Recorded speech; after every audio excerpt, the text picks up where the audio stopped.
नहमदुहु व नुसल्ली अला रसूलिहिल करीम अम्मा बाद फ़अऊज़ु बिल्लाहि मिनश शैतानिर रजीम बिस्मिल्लाहिर रहमानिर रहीम रब्बि इश्रह ली सदरी व यस्सिर ली अमरी वहलुल उक़दतम मिन लिसानी यफ़क़हू क़ौली। अस्सलामु अलैकुम व रहमतुल्लाहि व बरकातुहू। अल्लाह तबारक तआला की ढेर सारी रहमतें, नेमतें, बरकतें हम सब पर नाज़िल हों। जी, आज जिस टॉपिक पे बात होगी वो है सास और बहू के मसाइल और इनके सॉल्यूशंस। जी, हमारे सोसाइटी का बहुत बड़ा अलमिया ये भी है कि हमारे घर घर में लड़ाइयाँ हैं। बहुत ही कम घर ऐसे होंगे जिनमें आपस में प्यार, मोहब्बत और इत्तेफाक होगा। इसके क्या असरात हैं, इसकी क्या कंडीशन है, इन प्रॉब्लम्स को हम कैसे सॉल्व कर सकते हैं। जैसा कि नबी करीम सल्लल्लाहु अलैहि वसल्लम ने फरमाया, बेटे पर या औलाद पर सबसे ज़्यादा हक उसकी माँ का है। 3 दफ़ा दोहराया गया कि आप सल्लल्लाहु अलैहि वसल्लम से पूछा गया है कि एक औलाद पर सबसे ज़्यादा हक किसका है, ख़ास तौर पर बेटे पर किसका हक ज़्यादा है। तो नबी पाक सल्लल्लाहु अलैहि वसल्लम ने फरमाया उसकी माँ का। 4 टाइम बताया गया तुम्हारे बाप का। अगर हम इसी हदीस को लेकर चलते हैं तो एक बेटे का ये फ़र्ज़ है कि वो अपने पेरेंट्स की इज़्ज़त करे, उनका ख़्याल रखे, उनकी जायज़ ज़रूरियात का ख़्याल रखे, उनकी ज़िम्मेदारी करे, उन्हें किसी भी चीज़ की ज़रूरत है फ़र्स्ट ऑफ़ ऑल उनका हक़ अदा करे। अब सेकंड ही एक और हदीस है, नबी करीम सल्लल्लाहु अलैहि वसल्लम ने फरमाया तुम में से बेहतरीन शख्स वो है जो अपनी बीवियों के लिए अच्छा है। तो अगर बीवी के हिसाब से लिया जाए तो जब तक हम बीवी के हकूक़ अदा नहीं करेंगे, हम अगर पेरेंट्स के हकूक़ अदा कर रहे हैं, अगर हम बीवी के हकूक़ अदा नहीं कर रहे तो हम फिर भी अल्लाह के नज़दीक गुनाहगार हैं, हम हक तलफ़ी कर रहे हैं, हम ज़ालिम बन रहे हैं। और अल्लाह तबारक ताला को सबसे बदतरीन काम जो लगता है वो जुल्म है। अल्लाह तबारक ताला कहते हैं कि कुफ़र पे तो निज़ाम चल सकता है लेकिन जुल्म पे नहीं चल सकता। ठीक है, तो अब ये एक हस्बैंड पर या एक बेटे पर मुनहसिर है कि वो कैसे वालदा को भी उसका हक देता है और बीवी को भी उसका हक देता है। ठीक है, अगर दोनों ही अपने अपने हक की डिमांड करें तो एक बेटे या शोहर को ये सोचना चाहिए कि अगर मैं अपनी वालदा का हक अदा कर रहा हूँ तो वैसी ही जिम्मेदारी मेरे पर मेरी बीवी की भी है, मैं उसकी भी ज़रूरियात का, उसके नानो नफ़का का, उसकी इज़्ज़त का ख्याल रखूँ।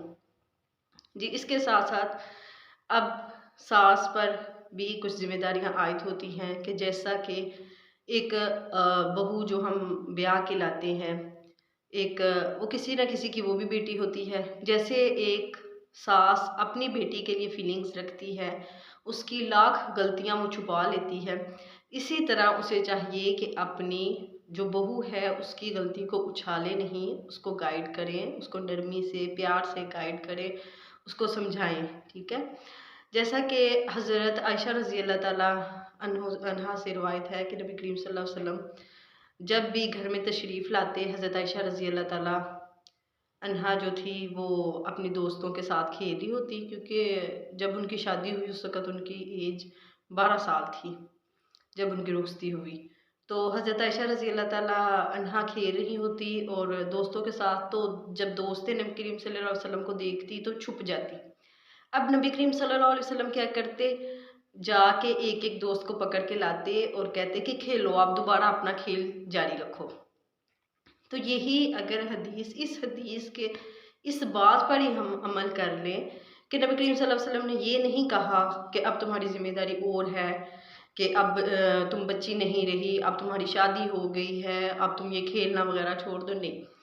इसी तरह एक सास को चाहिए कि और शोहर को चाहिए कि वो बहू का ख्याल रखे। अगर बहू में कहीं ना कहीं कोताही है, कोई अभी वो उसका बचपन है या मतलब उसकी मेंटल ग्रोथ उतनी नहीं है, तो आप उसको समझाएं। अगर उसको आपकी कोई बात बुरी लग रही है तो आप उसको अच्छे तरीके से मैनेज करें, जैसा कि आप अपनी बेटियों से मामला करती हैं।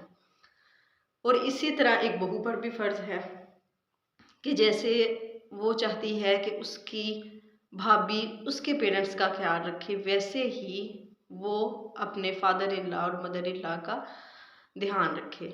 अगरचे इस्लाम ने इसकी ज़िम्मेदारी औरत पर नहीं डाली, लेकिन being a Muslim, as a मुस्लिम, हम तब तक फलाह पा ही नहीं सकते जब तक हमें रिश्तों का एहसास नहीं होगा, क्योंकि रिश्तों को काटने वाला अल्लाह तबारक ताला के नज़दीक जन्नत में कभी दाखिल नहीं हो सकेगा। ठीक है, तो रिश्ते जोड़ के रखना, इनको एक ट्रैक पे लेके आना, हर एक इंसान की मेंटालिटी मुख्तलिफ होती है, लेकिन एक औरत चाहे तो अपने घर को जन्नत बना सकती है और एक औरत ही चाहे तो अपने घर को जहन्नम बना सकती है। तो आप भी देखें कि दुनिया मकाफाते अमल है। ठीक है, अगर आज हम अपनी सास का या अपने फादर इन लॉ का ध्यान नहीं रखेंगे तो कल को हमारी भाभियां भी हमारी माओ का ख्याल नहीं रखेंगी, और अगर आपकी भाभियां नहीं हैं तो कल को आपकी औलाद में से जो आपकी बहू होगी वो भी आपकी टेक केयर नहीं करेगी। जैसा कि आप खुद को देखें ना, मकाफाते अमल है दुनिया। आप खुद को उस लेवल पे रख के सोचे ज़रा कि कल को आपने भी सास बनना है, आपके घर भी बहू आनी है। तो जितनी आज जो हम खेती बोएंगे, जो हम अमल करेंगे, वही हमने काटना है। तो अल्लाह तबारक ताला हम दोनों फ़रीक़ैन को तौफ़ीक दे कि हम अपने अपने रिश्तों को अहसन तरीके से निभा सकें। इंशाल्लाह इसी टॉपिक के हवाले से नेक्स्ट मज़ीद टॉपिक्स बनाएंगे। अस्सलामु अलैकुम वरहमतुल्लाहि वबरकातुहू।